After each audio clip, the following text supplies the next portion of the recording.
C'est un homme, je pense, je crois, et je le vois, très respectueux des institutions, et il va respecter cela, sauf si cela change, lui permettant de briguer un troisième mandat, ce que je ne sais pas s'il y pense, mais la population, tout comme moi, on commence quand même à y penser.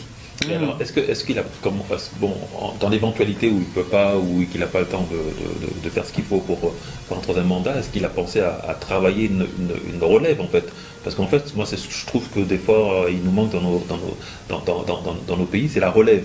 C'est-à-dire que quand, par exemple, on voit les pays occidentaux, que ce soit, par exemple, les États-Unis avec les partis démocrates et républicains, finalement, quel que soit le président qu'on met, finalement, c'est toujours la même politique. C'est-à-dire qu'en fait, il crée la relève.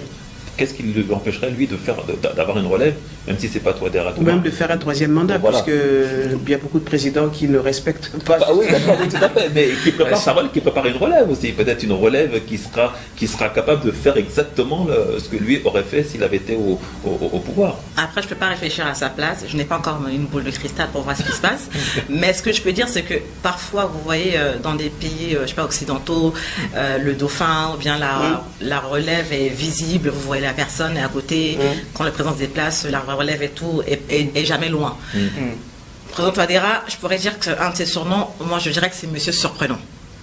C'est un monsieur qui est très serein. Parfois vous vous demandez, mais qu'est-ce qu'il pense, qu'est-ce qu'il va faire? Et puis hop, il vous surprend comme ça. Ça se trouve, la relève est quelque part, on ne sait pas.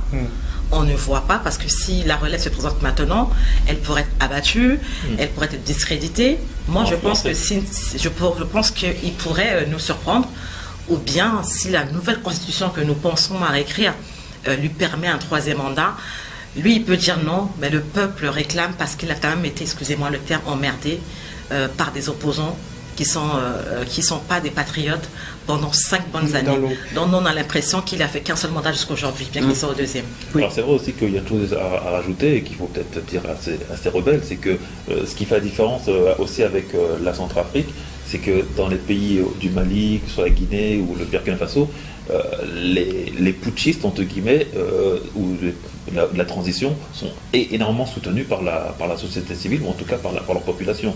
Et c'est ça qui fait toute la différence. Tout à fait. Donc, chez nous, c'est le contraire. Hein. Voilà. Ah non, c'est le contraire. Les opposants, ce qu'ils veulent, c'est le pouvoir. C'est là qu'on voit le pouvoir civil, le pouvoir militaire, que les Occidentaux, les médias occidentaux qualifient de junte. C'est ça.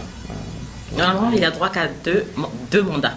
Alors justement, je pose la question aux Centrafricains qui nous regardent aujourd'hui. Est-ce que vous pensez que M. Touadéra devrait changer la Constitution pour un troisième mandat? Alors ça sera un cas d'école parce que